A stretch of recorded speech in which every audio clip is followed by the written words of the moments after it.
अब हम next topic start करेंगे मैट्रिक्स का। To get the rank of the matrix by using the normal form, it is also known as canonical form. अब हमें प्रश्न ये उठता है कि नॉर्मल फॉर्म क्या होती है। नॉर्मल फॉर्म हम शो कर सकते हैं नंबर 1 इस तरीके से IR, सेकेंड IR0,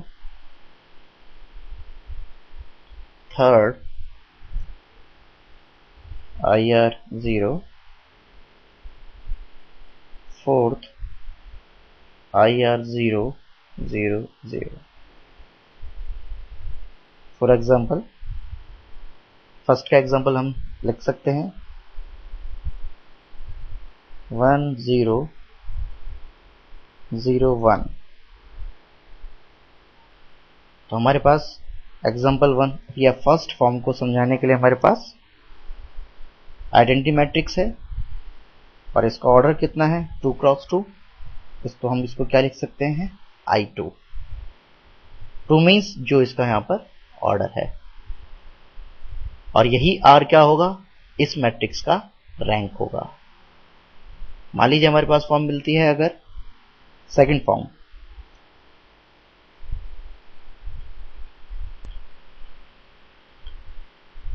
IR0।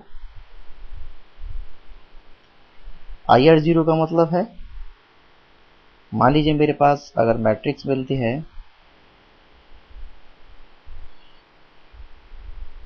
1 0 0 1 0 0। देखिए इसमें हमारे पास अगर हम इस मैट्रिक्स को गौर से देखें तो इसमें हमारे पास 2 क्रॉस 2 का आइडेंटिटी मैट्रिक्स है और बाकी सारा पार्ट क्या है 0। तो हम इसको क्या लिख सकते हैं I2 0 मीन्स आइडेंटिटी मैट्रिक्स है जिसका ऑर्डर 2 क्रॉस 2 है और बाकी सारे एलिमेंट 0 हैं। तो इस तरीके से हम इसको लिख सकते हैं। अब देखिए थर्ड पार्ट को समझाने के लिए, थर्ड पार्ट हमारे पास क्या है, थर्ड कंडीशन IR0। मान लीजिए हमारे पास मैट्रिक्स है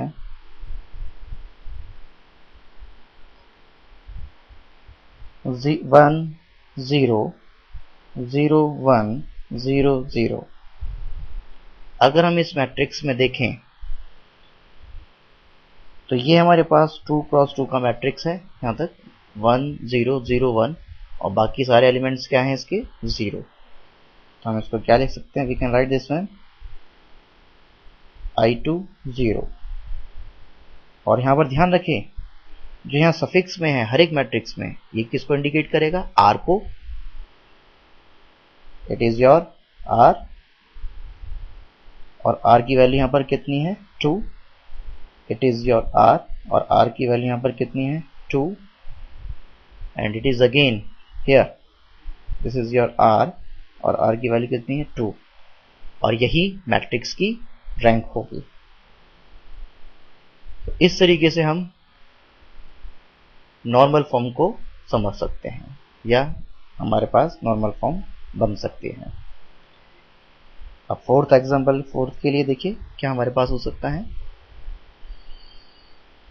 फोर्थ पार्ट के लिए मान लीजिए मेरे पास कोई मैट्रिक्स अगर है इस तरीके से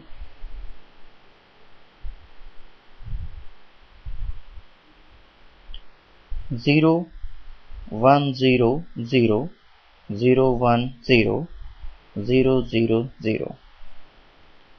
अगर हम इस मैट्रिक्स में देखें, अगर हम इस मैट्रिक्स में देखते हैं तो हमारे पास 2 cross 2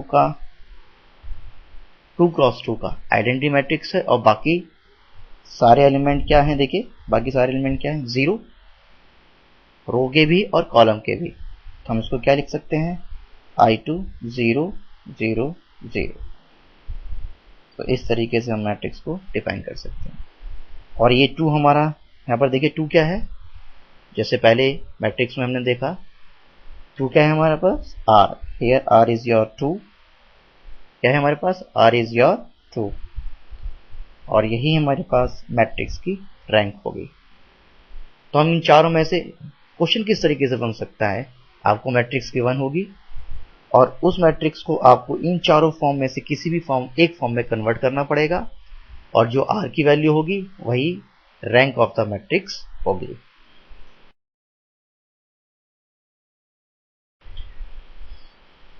Now I am taking question on the normal form and the rank। हमारे को मैट्रिक्स A गिवन है जिसका ऑर्डर हमारे पास कितना है 4 क्रॉस 4 का। हमें इस मैट्रिक्स को पहले नॉर्मल फॉर्म में कन्वर्ट करना है और फिर इस मैट्रिक्स की हमें रैंक कैलकुलेट करनी है। तो देखिए, जैसे कि मैंने पहले बताया था, इनवर्स में भी बताया था, हम इसे नॉर्मल फॉर्म में कैसे कन्वर्ट करें, सबसे पहला क्वेश्चन यही माइंड में आता है। तो हम क्या देखते हैं, सबसे पहले यहां पर देखिए कि मेरे पास 2, 4, 6, 12 ये डायगोनल एलिमेंट्स हैं। हमें सबसे पहले इन डायगोनल एलिमेंट्स के नीचे वाले सारे एलिमेंट्स को 0 बनाना है, वो भी मैं, और उसमें भी पहले फर्स्ट कॉलम के एलिमेंट्स को, फिर सेकंड कॉलम के, फिर थर्ड कॉलम के, और उसके बाद इन डायगोनल एलिमेंट्स के ऊपर वाले पार्ट यानी ऊपर वाले सभी एलिमेंट्स को क्या बनाना है 0। ऊपर कोई भी लॉ फॉलो करने की जरूरत नहीं है, केवल हमें किसको कितना ध्यान रखना है कि पहले डायगोनल एलिमेंट देख लीजिए, फिर उनके नीचे वाले एलिमेंट्स को 0 बनाना है। और ऐसा करने के बाद हमें देखना है कि हमारे पास 4 नॉर्मल फॉर्म है, उन चारों नॉर्मल फॉर्म से कौन सी वाली नॉर्मल फॉर्म हमें मिलती है, और उसके अकॉर्डिंग हम नॉर्मल फॉर्म कन्वर्ट कर लेंगे, और जो r होगा, r is our rank of the matrix.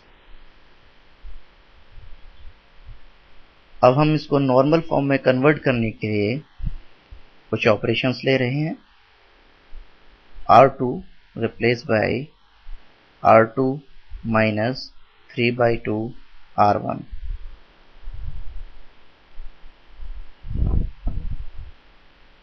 r3 replaced by r3 minus 2r1, and r4 replaced by r4 minus 9/2 r1।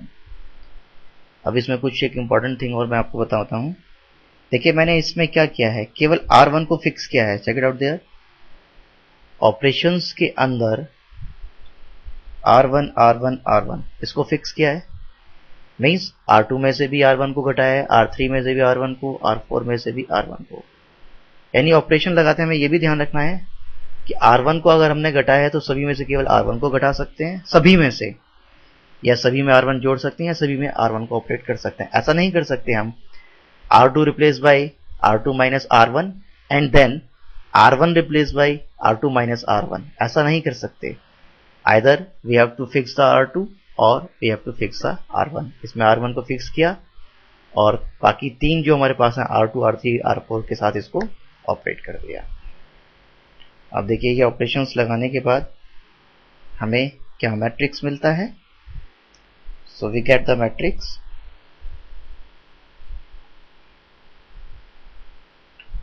2, 3, 4, 5। r1 is the fix, इसमें तो कुछ किया ही नहीं। अब देखिए इधर 0 minus half minus 1 minus 3/2, 0 minus 1 minus 2 minus 3, 0 minus 7/2 minus 7 minus 21/2। अब ये ऑपरेशन लगाने से देखिए हमें क्या फायदा हुआ। 2 के नीचे सारे के सारे एलिमेंट क्या हो गए 0, यही मैंने बताया था। डायगोनल एलिमेंट्स हमारे पास क्या है इसमें, देखिए 2 minus half minus 2 and minus 21/2। अब इसके नीचे देखिए फर्स्ट कॉलम के डायगोनल, फर्स्ट कॉलम के सारे एलिमेंट्स 0 हो गए। हम आगे ऑपरेशंस अब लगाएंगे टू गेट द आंसर्स। अब इस क्वेश्चन को करते हुए मुझे एक इंपॉर्टेंट थिंग और आपको बतानी है कि हम अगर इनवर्स निकालते हैं तो केवल एक ही एलिमेंट्री ट्रांसफॉर्मेशन लेके चलते हैं, लेकिन अगर हमें मैट्रिक्स को नॉर्मल फॉर्म में कन्वर्ट करना है, प्लीज पे अटेंशन, तो हम एक ही क्वेश्चन में दोनों ऑपरेशंस का यूज कर सकते हैं। मींस हम एक ही क्वेश्चन में अगर चाहें तो पहले रो ट्रांसफॉर्मेशन और ट्रांसफॉर्मेशन के बाद कॉलम का भी या कॉलम ट्रांसफॉर्मेशन का भी यूज कर सकते हैं, जो कि मैं अभी करके बताऊंगा। Now I am using here elementary column transformation, और वो देखिए क्या है, रो लगाने के बाद, रो ट्रांसफॉर्म लगाने के बाद मैंने इस मैट्रिक्स में क्या लगाया, कॉलम ट्रांसफॉर्मेशंस लगाएंगे। C2 replace by C2 minus 3/2 C1, C3 replaced by C3 minus 2C1 and C4 replaced by C4 minus 5/2 C1। ये ऑपरेशन हमने लगाए हैं जो कि सारे ही कॉलम ऑपरेशन है। मीन्स C2 को रिप्लेस किया, कैसे रिप्लेस किया, C2 माइनस 3/2 C1 की वैल्यू से।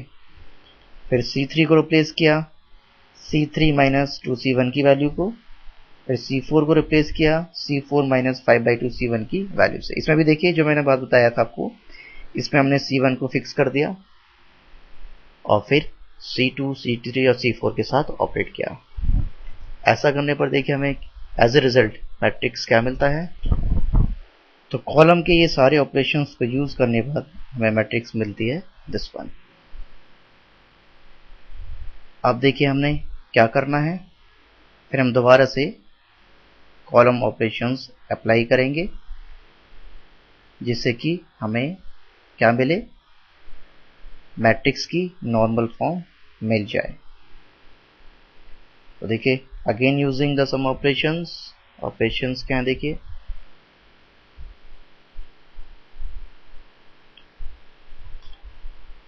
C1 replaced by half C1, then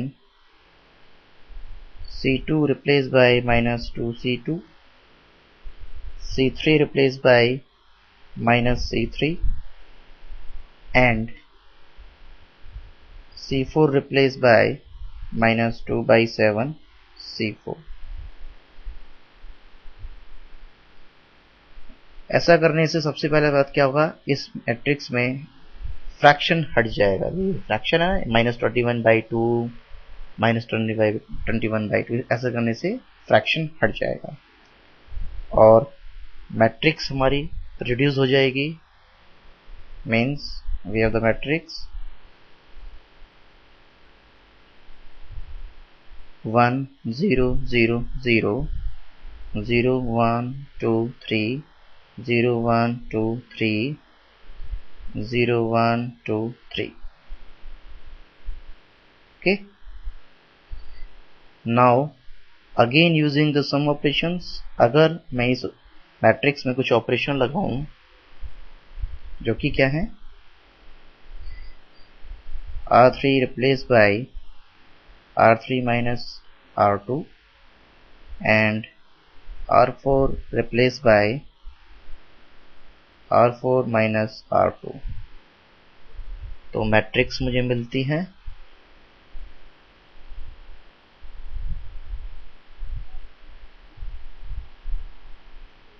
1 0 0 0 0 1 2 3 0 0 0 0 and 0 0 0 0।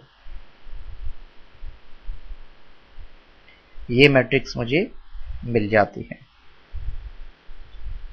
अब चूंकि मुझे नॉर्मल फॉर्म में कन्वर्ट करना है तो देखिए नेचुरल सी बात है, इसमें फर्स्ट फॉर्म तो नहीं मिलेगी क्योंकि फर्स्ट फॉर्म में क्या मिलना था, ये था मुझे फर्स्ट फॉर्म के अकॉर्डिंग I4 की मैट्रिक्स मिलनी चाहिए, जबकि इसमें रो 3 और रो 4 के सारे एलिमेंट 0 हो चुके हैं। अब मैं दूसरे ऑपरेशंस यूज करता हूं और इस मैट्रिक्स को रिड्यूस करूंगा नॉर्मल फॉर्म में using the operations C3 replaced by C3 minus 2C2 and C4 replaced by C4 minus 3C2। अगर ये ऑपरेशंस में लगा देता हूं तो मैट्रिक्स मेरे पास मिलती है, देखिए क्या मैट्रिक्स मिलती है, 1 0 0 0 0 1 0 0 0 0 0 0 0 0 0 0। ये मैट्रिक्स मुझे मिलती है। इसको मैं लेफ्ट हैंड साइड पे लिख रहा हूं। देखिए इसको लेफ्ट हैंड साइड पे लिख के पूरी मैट्रिक्स को बताता हूँ क्या मैट्रिक्स मेरे पास मिलती है लास्ट ऑपरेशंस को यूज करने पर।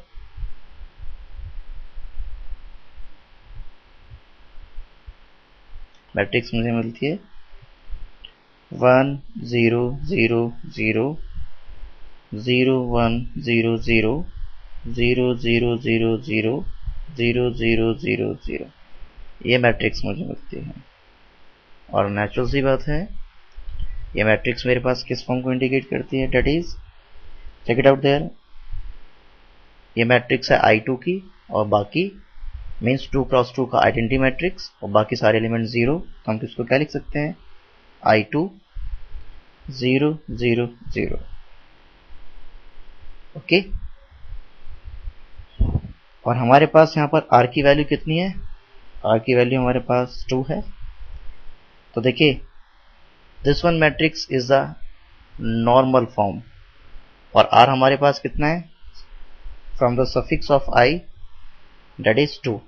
तो रैंक हमारे पास मैट्रिक्स की कितनी हो जाएगी, rank is over 2 for the matrix.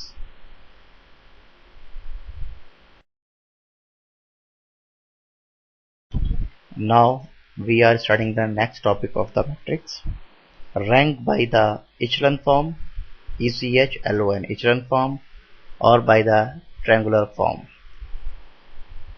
इसके लिए फॉर्मूला क्या होता है, rank of the matrix is equal to number of non zero रोज।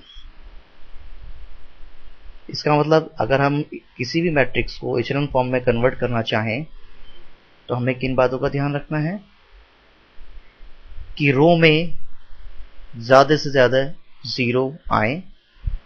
हमें इस तरीके से अरेंज करना है रो को कि नंबर ऑफ जीरोस बढ़ते चले जाएं, किसमें, रो के अंदर, और जितने से ज्यादा हम जीरो ला सकते हैं। और ऐसा करने के बाद ऐसी रो काउंट करेंगे जिसमें नॉन जीरो एलिमेंट्स हो, तो वही उसकी रैंक होगी। So this is the echelon form और also non edge triangular form. अब हम इसमें क्वेश्चन लेते हैं, इसको देखते हैं। We have taken the question, find the rank of the matrix। अब हम इसको क्वेश्चन को सोल्व करेंगे बाय द echelon फॉर्म। तो हमें क्या करना है, हर एक रो में ज्यादा से ज्यादा एलिमेंट्स को जीरो बनाना है और फिर लास्ट में देखना है जितना जीरो हम बना सकते हैं। और वो जीरो कैसे होने चाहिए, हर एक रो में असेंडिंग ऑर्डर में होना चाहिए। मान लीजिए अगर पहले रो में एक जीरो है तो दूसरे रो में 2 जीरो होने चाहिए और तीसरे रो में 3 जीरो या उससे ज्यादा, मींस असेंडिंग ऑर्डर में जीरो होने चाहिए। तो हम कहेंगे कि हमारा जो रैंक, जो हमारा मैट्रिक्स ए है वो echelon फॉर्म में कन्वर्ट हो गया। ओके, और देखिए लास्ट में जाके जो मैक्सिमम जीरो, जैसे 4 एलिमेंट इसमें है 1 2 1 2 3 4, अगर हम चारों को जीरो बना सकें हर एक रो में तो भी हमारा कहेंगे कि echelon फॉर्म है। ज्यादा से ज्यादा जीरो बनाना, वो भी असेंडिंग फॉर्म में। तो आगे इसमें देखिए हम ऑपरेशंस लगाते हैं। ऑपरेशन क्या लगाने हैं, check it out. Taken some operations, R2 replaced by R2 plus 2R1। Next operation, R3 replaced by R3 plus 3R1। and R4 replaced by R4 plus 5R1। अब देखिए मैट्रिक्स A जो हमें given था उसमें हमने 3 ऑपरेशंस को use किया और ये तीनों ऑपरेशंस लगाने के बाद मैट्रिक्स A रिड्यूस हो जाएगी in the form, check it out. पहला ऑपरेशन क्या था, R2 की जगह हमने क्या रखा है, R2 replace by the sum of R2 plus 2R1, और ऐसा करने पर हमारे पास मैट्रिक्स क्या बनती है, -1 2 3 -2, and for the row second 0 -1 then 7 -2 0 -2 14 -4, and the last row is 0 -2 14 -4। तो ये वैल्यू हमें मिलती है बाय यूजिंग दीज 3 ऑपरेशंस। अब हमारा एम क्या है, किसी भी तरीके से हमें रो के अंदर एलिमेंट्स को 0 बनाना है और उसके साथ साथ वो 0 हर एक रो में असेंडिंग ऑर्डर में होने चाहिए। Now again using the operations, R3 replaced by R3 minus 2R2 and R4 replaced by R4 minus 2R2। ये ऑपरेशंस लगाने के बाद देखिए हमारे पास मैट्रिक्स क्या मिलता है। So we have the matrix -1 2 3 -2 0 -1 7 -2 0 0 0 0 0 0 0 0। तो देखिए पहली रो में एक भी एलिमेंट 0 नहीं है, दूसरे रो में एक और फिर 0 फॉर ऑल द एलिमेंट्स। तो असेंडिंग फॉर्म है तो हम कह सकते हैं कि ये इचेलॉन फॉर्म बन गई है। और अब हमें ये देखना है कि इसकी मैट्रिक्स की रैंक क्या होगी। तो according to formula which is written above, rank is equals to number of non zero rows. तो हमें यह देखना है कि इस मैट्रिक्स में नॉन जीरो रो क्या है। हमारे पास देखिए नॉन जीरो रो कौन कौन सा है, R1 इज नॉन जीरो क्योंकि इसमें चारों ही एलिमेंट क्या है, नॉन जीरो है, और इसमें भी क्या है, R2 भी नॉन जीरो है क्योंकि इसमें 3 एलिमेंट्स नॉन जीरो है। अगर किसी या रो में एक भी एलिमेंट जीरो नहीं है तो हम उसको क्या कहेंगे, नॉन जीरो रो। तो हमारे पास 2 रो ऐसी हैं जिसमें कि एलिमेंट जीरो नहीं है, so we have the 2 non zero rows. तो रैंक ऑफ द मैट्रिक्स हमारे पास क्या होगा for this given matrix, so we have the rank is equals to 2, means 2 non-zero rows. So this is the rank by the echelon form. इसमें हमें एक point का और ध्यान रखना है, जैसे कि इनवर्स फार्मूले में हमने केवल रो ट्रांसफॉर्मेशन का यूज किया था, इसी तरीके से इचेलॉन फॉर्म में कन्वर्ट करने से हमें केवल एलिमेंट्री रो ट्रांसफॉर्मेशन को ही यूज करना है और हमें इचेलॉन फॉर्म केवल रो ट्रांसफॉर्मेशन का यूज करके ही बनाना है।